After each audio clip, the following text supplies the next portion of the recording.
kita semua, Bapak Ibu Saudara-saudari yang dikasihi Kristus. Kita akan mendengarkan firman Tuhan, kita berdoa. Terpujilah Engkau Tuhan atas hari yang baru yang masih Tuhan berikan bagi kami saat ini. Kami hendak mendengarkan firman-Mu, ajari kami agar kami dapat mengerti akan kebenaran firman-Mu dan mampukan kami Tuhan di dalam melakukannya di tengah-tengah kehidupan kami sehari-hari. Dalam Kristus Yesus kami berdoa. Amin. Firman Tuhan bagi kita hari ini Jumat 25 November 2022 tertulis di dalam kitab 2 Timotius 2 ayat 3, demikian bunyinya. Ikutlah menderita sebagai seorang prajurit yang baik dari Kristus Yesus. Bapak Ibu Saudara-saudara yang dikasihi Kristus, semua orang pasti menginginkan dan mengharapkan hidupnya jauh dari penderitaan. Sebaliknya yang dirindukan adalah hidup bahagia. Lalu hari ini firman Tuhan katakan, ikutlah menderita sebagai seorang prajurit yang baik dari Kristus Yesus. Ucapan ini sebenarnya disampaikan Paulus kepada Timotius sebagai hamba Tuhan yang sudah dibimbingnya untuk dapat melayani jemaat tanpa ada Paulus di sampingnya. Sebagai pelayan yang telah lebih dahulu merasakan suka dan duka pelayanan, maka Paulus selalu memberikan semangat, penguatan dan persiapan diri bagi Timotius dalam melayani. Itu sebabnya Paulus mengajak Timotius agar juga bersedia menderita sebagai prajurit Kristus yang baik. Sama seperti dirinya yang mengalami banyak penderitaan sebagai prajurit Kristus. Namun Paulus tetap setia mengabarkan Injil keselamatan walau dirinya dalam penjara sekalipun.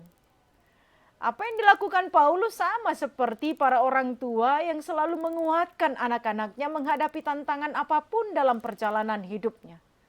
Demikianlah firman Tuhan hari ini mau mengajak kita semua sebagai seorang prajurit Kristus yang baik untuk bersedia menderita baginya, mengikut Tuhan bukan hanya ketika kita bahagia, sukses, namun juga harus tetap setia padanya walau ketika kita menderita karena namanya.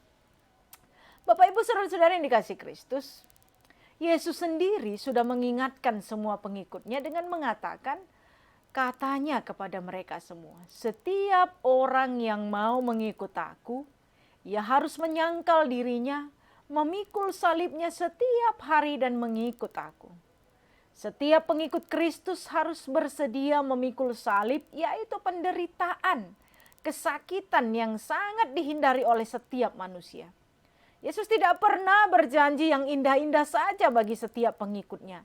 Namun ia juga mempersiapkan pengikutnya menjalani penderitaan.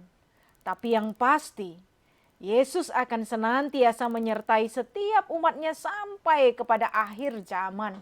Matius 28 ayat 20. Tidak pernah ditinggalkannya kita dalam penderitaan.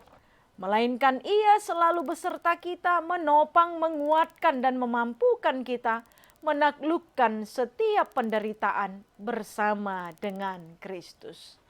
Amin. Kita berdoa. Terima kasih Tuhan atas firman-Mu yang mengingatkan kami agar tetap setia mengikut Engkau sekalipun dalam penderitaan. Sebab Engkau tidak akan pernah meninggalkan kami, melainkan penyertaan-Mu akan senantiasa sampai pada akhir zaman. Berkatilah seluruh jemaat-Mu mulai dari anak-anak sampai yang sudah lanjut usia. Berikanlah kesehatan, sukacita, kebahagiaan, dan damai sejahtera di dalam menjalani kehidupannya.